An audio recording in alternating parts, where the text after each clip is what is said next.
So, at the end of last year, the ACO said you're not allowed to heat tyres. Then they changed it to say you're not allowed to use this kind of burner to heat tyres, but you can heat them. So we thought, okay, well we'll do what we always thought we should be doing, and we'll buy tyre blankets like the ones that you've got here. To heat a set of tyres in these blankets takes about an hour, so you've got to think ahead. The advantage you have with the blankets is that they do bring the tyres up to a common level of temperature, so they're all at 75 degrees. You stick them in the burner, you get all sorts of weird convection with the heat. The ones near the burner are a lot hotter and so on and so forth. So when you bang these on the car, you've got a consistent feel. The disadvantage of these is when you get red flag interruption, you can't fit the blankets onto the tyre with the wheel on the car because of the bodywork. So you've got to take the wheels off, you've then got to wrap them, plug them in, and by that time the red flag's cleared. So in all that messing around, you've not gained anything. So we keep the burner because the ACO relented, having invested in all this, they relented and they said you can use it. So we use the burner for the red flag incidents, or if the weather's iffy or we're not sure, you can't always forecast an hour ahead. So the burner's there as kind of standby, just to keep things ticking over. One of the things the ACO have said is that these are really expensive. Well, they're not, because we use their electricity, so... What do you pay an entry fee?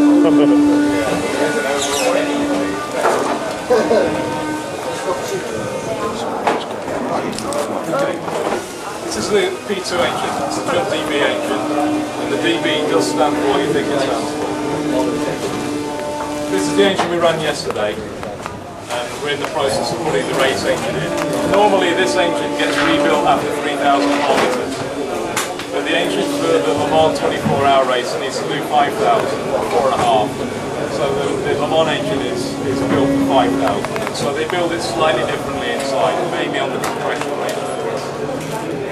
Rebuild cost of these after 3,000 Ks is £20,000. For the Aston engine next door, it's £12, £13 per kilometre.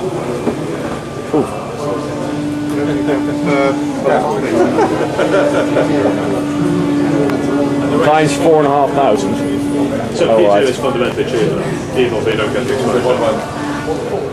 I mean, how long would the engine actually last overall? I mean, if it's 5,000 Ks rebuild on the P1 engine, 3,000. How many rebuilds will you actually go before you say, well, that's done? The engine has to, in the Le Mans series, the engine has to do 2 races in the regulations. If you swap, you lose 2 points and you get a grid penalty. So the engines are,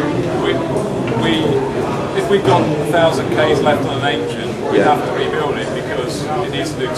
Yes. So in fact, the engine rule doesn't save us any money, it costs money. And the ACO don't always recognise these things. This is the gearbox off of the P2 car. It's a Lola gearbox, and it's got Hewland internals. And it's like I was saying earlier, on the P1 car it's extract, so it's different. Just watch your back as the spokes are coming through. What we'll do is we'll just let these folks... Which way they come? That way or this one? Just turn them around. Right, what we'll do is we'll shuffle into this corner here where the telemetry is.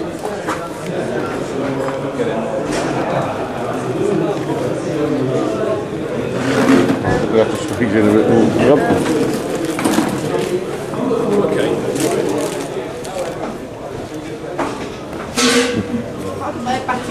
One of the joys of Le Mans is that the garage size is a bit of a challenge, so it's all very tight here. Having come from Spa where we had masses and masses They of were big room, there, yeah. you walk in the garage door here when you arrive and you think, bloody hell. That's it. The other two? But you've got the Silverstone and the massive at Silverstone, that was like double the width. And these aren't that old. No. No. You know, I was around when they opened this. 89 or something? It's smaller down the other end as well. Yeah, we're quite lucky that we've got 2 cars and we've got this artificial barrier in between. It does make it feel a bit bigger. I've seen one garage down the way where they've got the brick walls down either side and it's really like a prison cell. It's quite tight. So anyway, we've got aerials right on the roof of the building here. The organisers mount them for us, and the aerial comes down through the pipe and into the PC that's hiding under there. And then the data that is on that PC gets distributed on a network. Another challenge is that the telemetry system on the P2 car is completely different to the telemetry system on the P1 car. So again, it's a different skill set. And the end, this goes on and on. The race engineer from Stanmore, he'll sit here in the race and he is glued to that screen. And he's, if you like, our safety net. If he sees things, he'll warn us and Get him. You know, he does a really crucial role, and he's a really good guy. The role that Steve Wills, the race engineer on the P1 car, did for us last year was that job.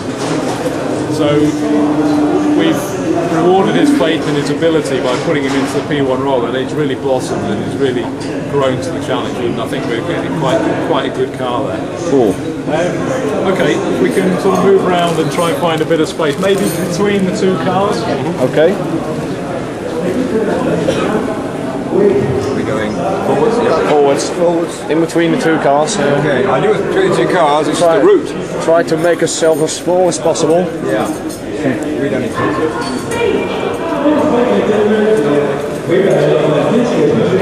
You want that better?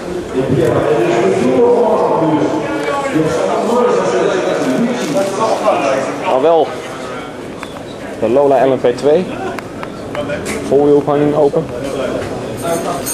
dempers bovenop liggen. Okay. So sorry about the background noise. The guys are obviously preparing the car, so we need to give them enough space to work.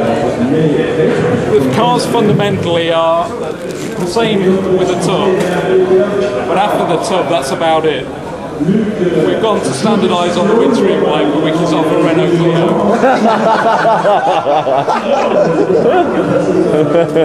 But as I said, the brakes are AP on here and the Brembo on there, and the list goes on and on and on and on and on. Have a look, ask any questions. Really basically two teams as one. Incredible, the amount of extra work must be staggering. Wow. So you must have 2 different sets of spare parts as well, rather than having one in here in America. I thought Pescarolo were crazy having a Peugeot and the Pescarolo, but this is not. It would just be even worse than that.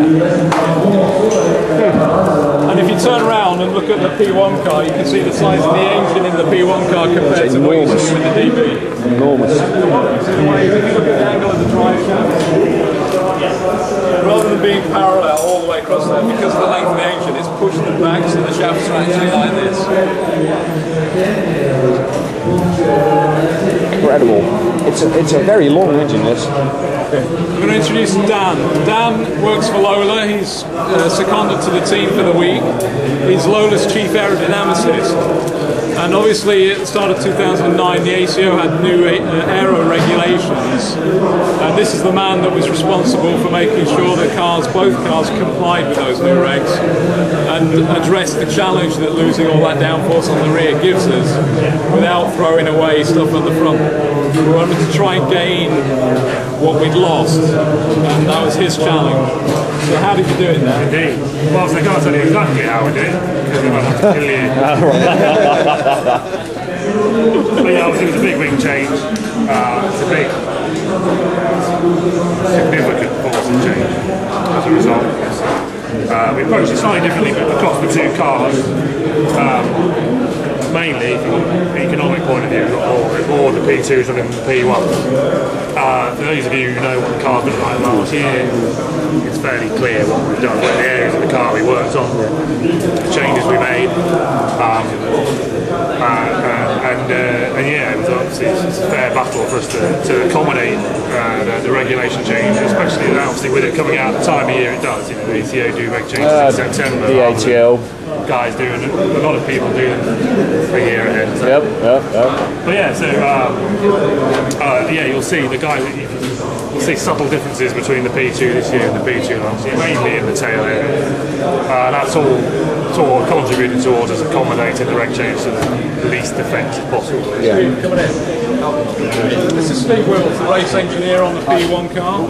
So I don't want to cut across Dan's thunder, but just thinking at the time here, Steve, as I said, was working with us on the P2 car and now race engineers the P1 car. So he's really well qualified to tell you the differences and the similarities between the two and the challenges that provides. Obviously, the parts have already told you the basic differences between the two cars. You obviously all know what an LMP1 and an LMP2 car is. Probably our biggest challenge this year has been understanding how this car differs aerodynamically and mechanically in as far as its setup, what its setup requires. Obviously with the big engine, we've got a different weight distribution.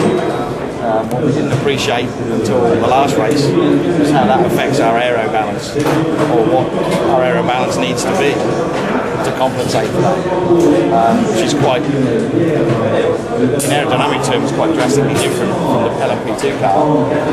In real terms, we're talking less than 1% balance shift, but it's a huge change in actually how the car reacts on the track. So we made a big step understanding that at Spa, and we've taken another step forward here, which sort of worked out pretty well in qualifying. Never mind, at Spa, you had an engine glitch. Yes. For hours and hours, it almost sounded like a V8. Yes, really. it was. still right, it ran. It became a V11. It was a V11. Coil went. Yeah, V11, there you go. Not quick to change. But still running hours with that. Yeah, well, you have to take the engine out. Okay, what we'll do, we'll go out the front. It's going to be still very noisy, but we'll give the guys room to work, and we can carry on with the questions then. Yeah, Good one. Good luck, chaps. Good luck.